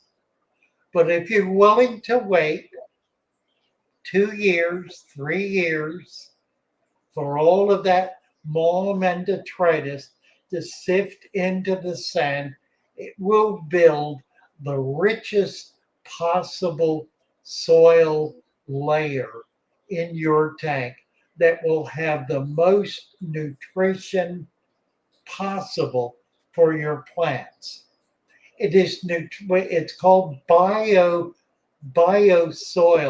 because it is most accessible to the roots of plants, most accessible to the plants being able to take it up. It creates a transition that is a very smooth transition as it works its way through the entire food web of the environment. It is what keeps forests alive, biossoil. It's what's breaking down and feeding the plants. It's transitioning continuously through the entire cycle of life in that environment. The detritus, the mulm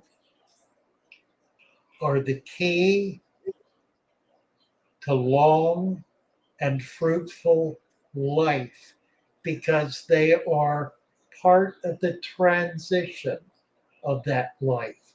They are simply one stage in the transition of all of the life going on in your tank, in which everything dies, everything, and is taken up and given life again, and dies again, and taken up and given life again, and dies, and lives, and dies, and lives. And it goes on, and it becomes richer and richer, stronger and healthier.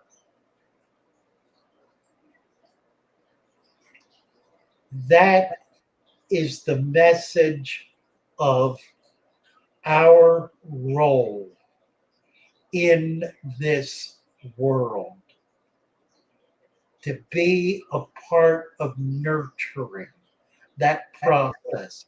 And if we can learn to do it in our aquariums, we can do it in the wider world. We do not need to be, nature does not need to be protected from us.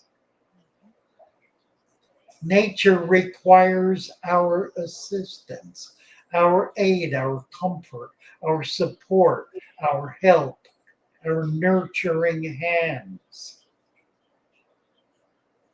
to give it greater life and greater power and greater strength.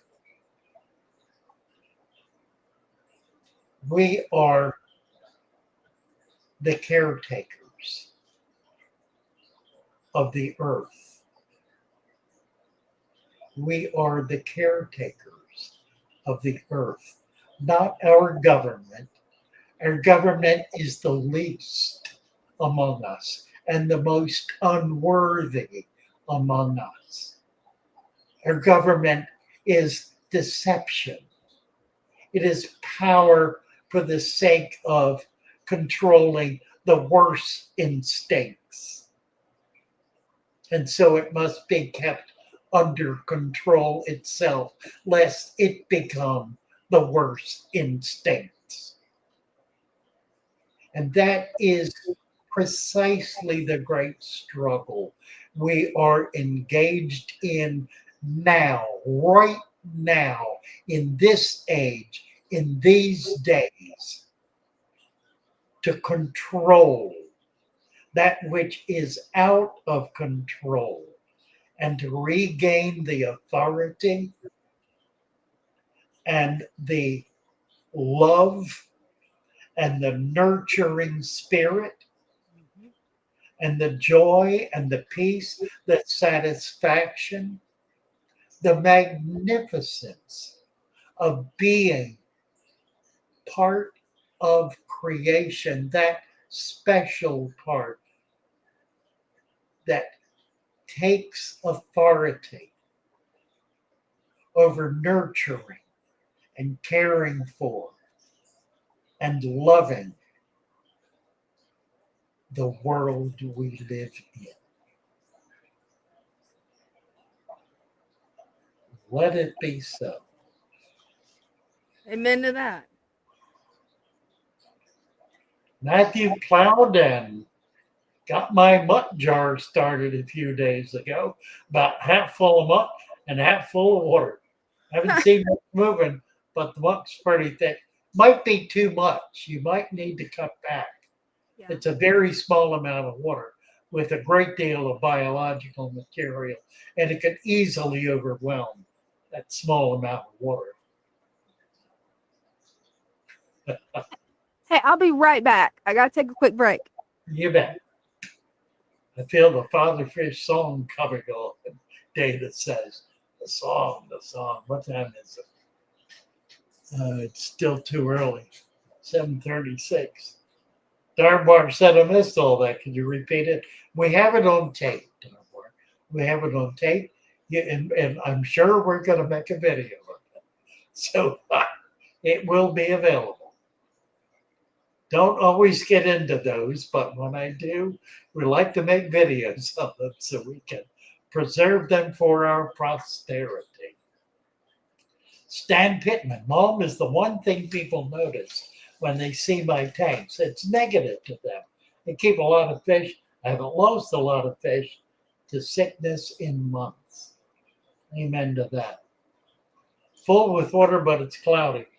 The problem is if you put an air stone in it, that'll be the biggest help. Put an air stone in it. It's going to make it muckier, but it's going to also prevent if you have too much organic material in there, it burns up all the oxygen. And that just causes everything to die. So you want to do small amounts. Here's Brenda. What's Brenda got to say? Hi, Brenda. What's up? Did you notice we did a sale on dirt? I see that. You saw that. Have you checked to see? Let me take a look, see if anybody's buying it. That would be nice, wouldn't it? Well, I would say so. My word. Yeah, that's about 10. About 10, pretty good. That's impressive. Thank you so much, everybody. That's exciting. It's a really good deal. So you're getting the soil at a substantial discount, which is only going to be available for the next 20 minutes. And then it'll be gone, never to return. You ain't never going to see this again, not likely, because I like to do different things all the time. So grab it while you can, because after it's gone, it ain't coming back.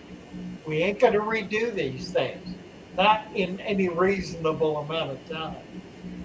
So if you need soil or are going to need soil in the next 6 months to a year, get it now while the price is down so that you'll have it when you need it. Matthew said, maybe I'll just start over. Got a 13-acre pot at your disposal. I would do that, Matthew. Absolutely. And while you're ready to do it a bunch of different times with a bunch of different containers. That'll teach you too what works best. Lamar, rise up. Dana Coke, I'm so excited to get started.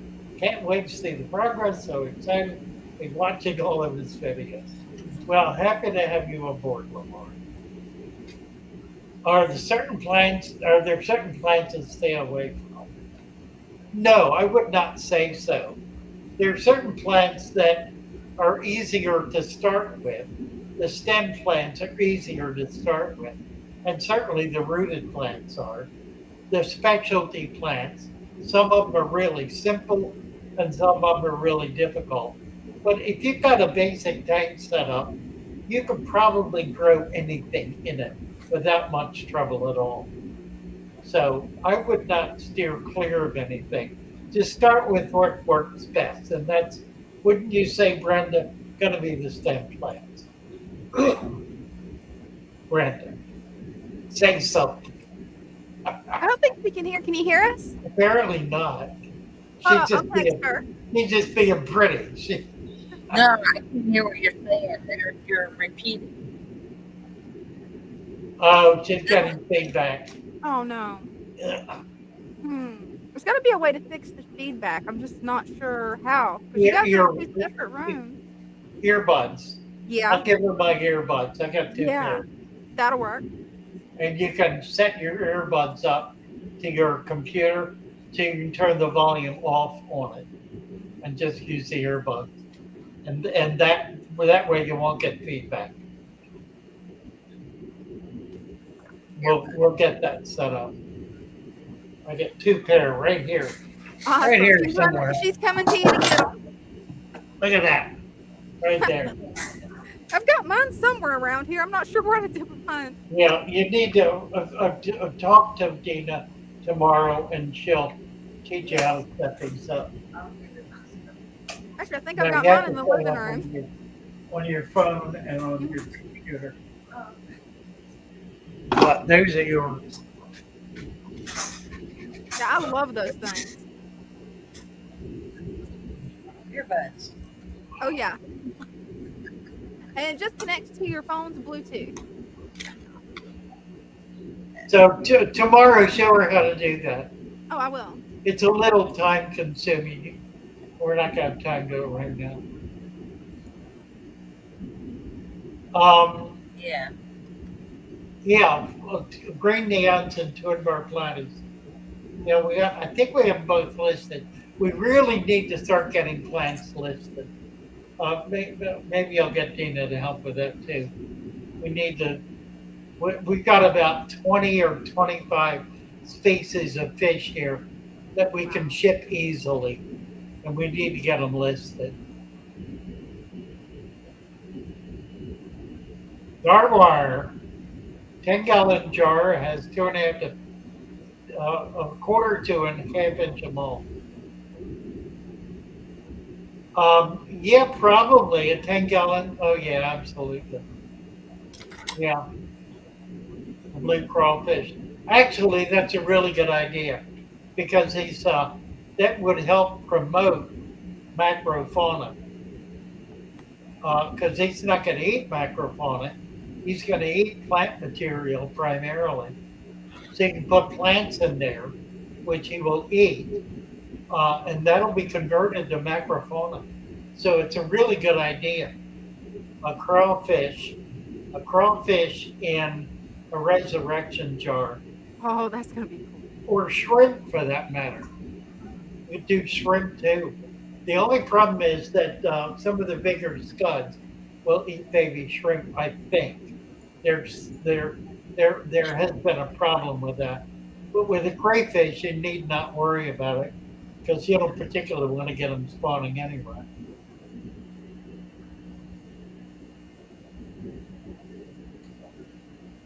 Oh, what else is going on? You can use a 5-gallon tank and LED light instead of jar and saddle. Absolutely, Matthew. Absolutely.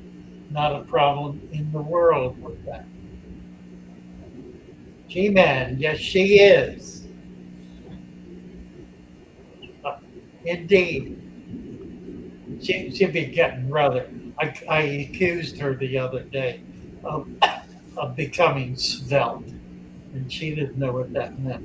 And I had really told her. Yeah, I've never heard of that. You'll know the word out.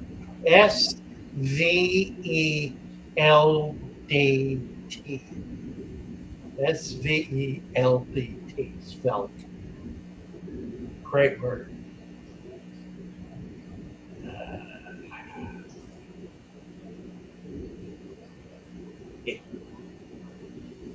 Johnny Best. Hello, hello.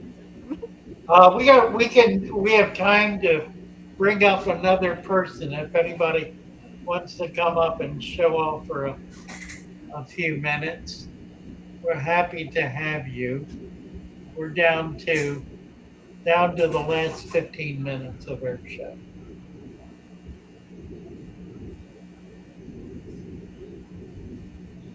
Watch on your phone and cast the video to your TV. Oh, that's a cool idea. That is. Huh. I didn't realize you could cast it from the phone to the TV. That's pretty cool. I usually never mess with the TV, so.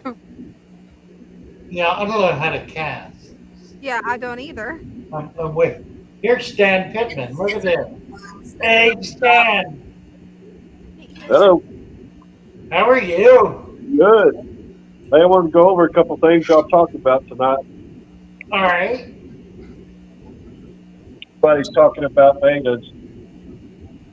Oh, look at this. These guys are a year and a half old, and I'm not sure there's a gallon in the left one. That's wonderful. And they're super happy and healthy. Of course, they've got their snail buddies with them. Isn't that gorgeous? Yeah, it is. Talking about bulb. This is that least killifish tank, but these fish are a year and a half old. Nice. I don't think I've lost one. But you can tell it's pretty Such thick. a wonderful fish. I need to get some. I don't have any. I need to get some lace killifish. But here's I brought them back from Florida, and I don't think I have them anymore. What? I'm sorry. Go ahead. There's some serious mold in this tank.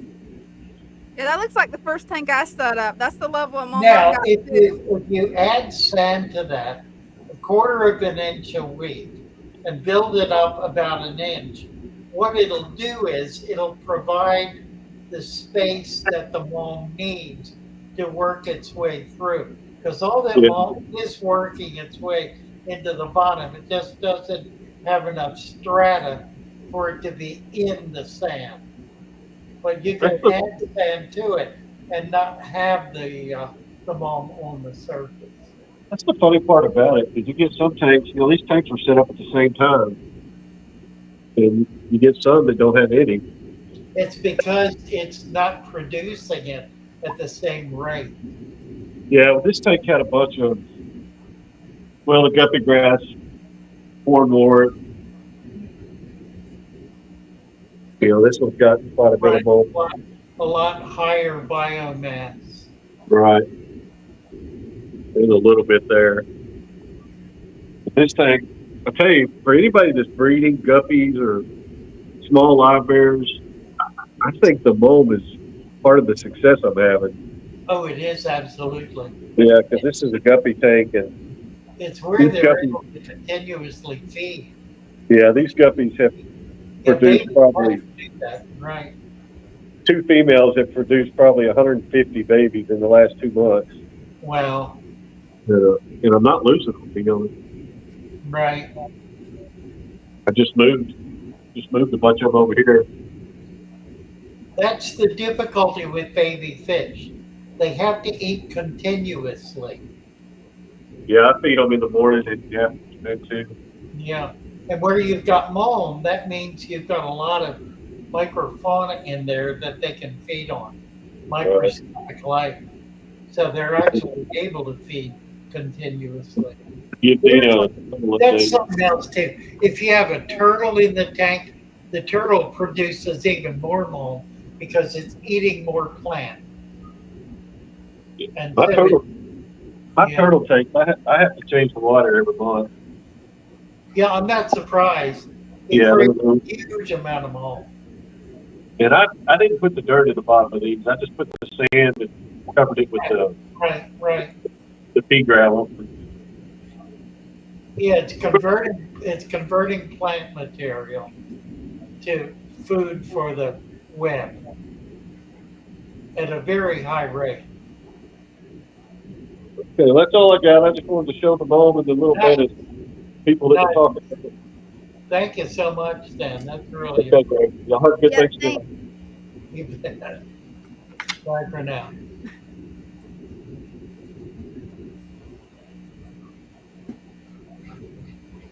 I love the turtle setup. Right. Is that he's still here?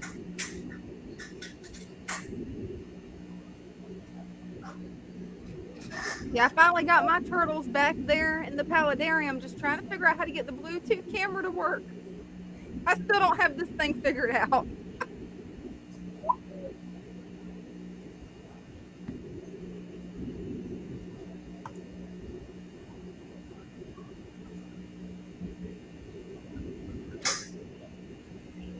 Let's see. Precise, could you offer any insight into inbreeding, selective breeding, and its implications on hardiness and longevity? Generally, it only becomes an issue in extensive or extended breeding programs.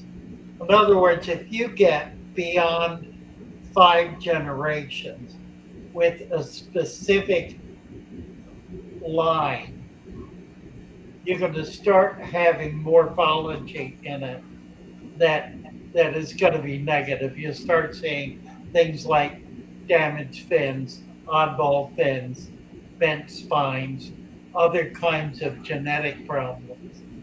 But it takes about 5 generations. Most breeders will breed a population for 3 to 4 generations and then introduce new genetics into that line in order to overcome or prevent that problem. It doesn't show up right away, and it's really rare for the average hobbyist breeder to breed for that length.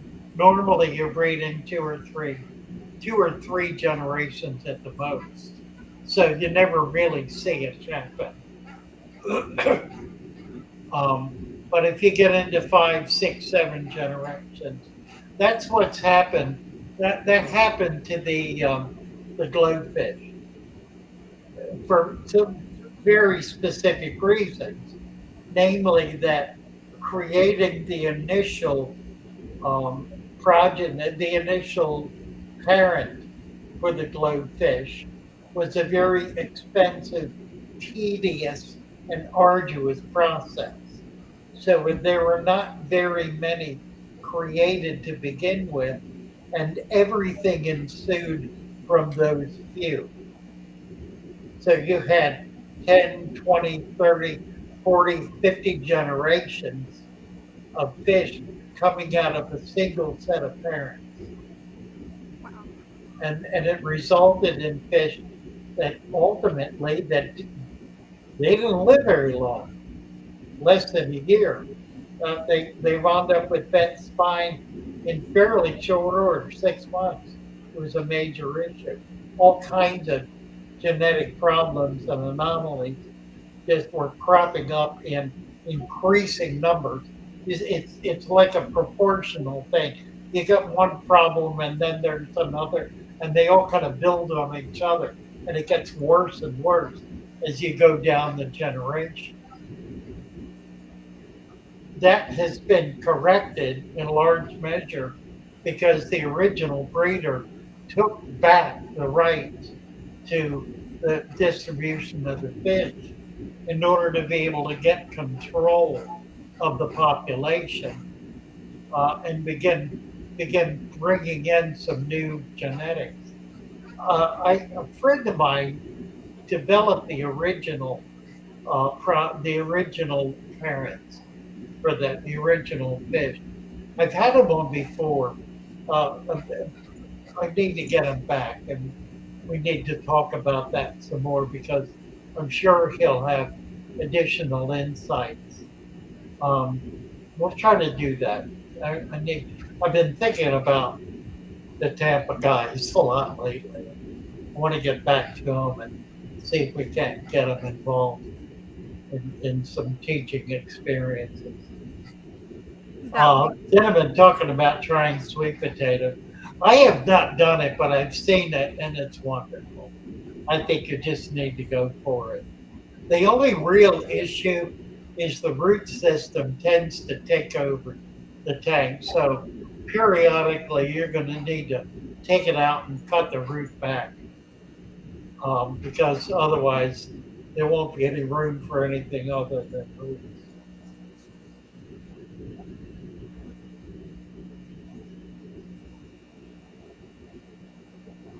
All right, what else is here? Well, Super 9 Polar Bear on my chat wants to know, what about raccoon tetras? They are very hardy. What about what? Raccoon tetras. I've never heard of raccoon tetras before. Raccoon tetras. Yeah. Yeah, I saw some. Yeah, I don't have any. Not been able to get them. I saw there was a video on raccoon tetras just the last week or so. Somebody posted one. Can't remember who, but they were breeding them. It was a fellow in Australia who's a really classy breeder, young guy in his 30s, early 40s, I think, who's doing stupendous breeding. I sent him a note, tell him I really appreciated his effort. Just real impressive work. Does a good job with his videos. I need to find his channel and need to post channels like that. I don't have a way to do that. I need to figure out a way to be able to do that. Yeah. Would a cactus plant be okay for an aquarium? Says Lamore Rhinestone. Yeah, it'll rot really quickly and be very effective in creating biomass. Good idea. DB, watch his show. He's really passionate and really effective. What's his channel? Do you know, DB?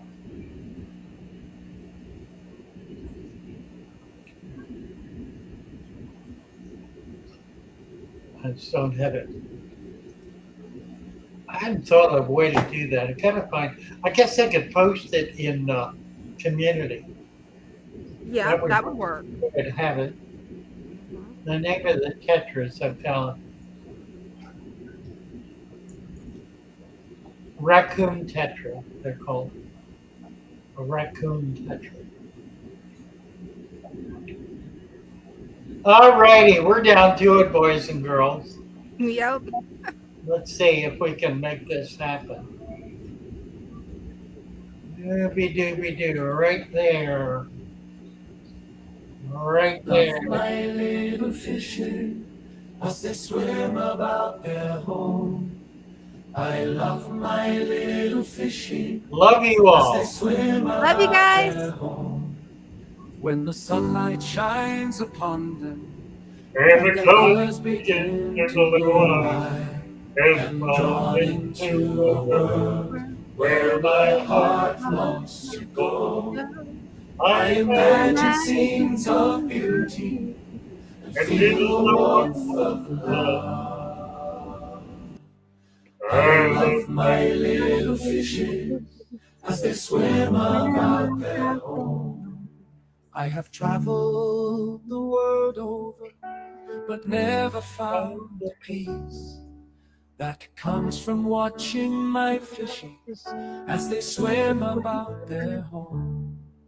My heart is happy and I am content to sit and watch them swim. I will not be alone while these fishies are in my home. When the sunlight shines upon them and their colors begin to glow, I am drawn into a world where my heart longs to go. I imagine scenes of beauty and feel the warmth of love. I love my little fishes as they swim about their home. Well, good night, everybody. Good night. Wonderful to be here. It's been great fun. Yeah, it has Love been. Love y'all. See you again real soon. Bye for now. Bye.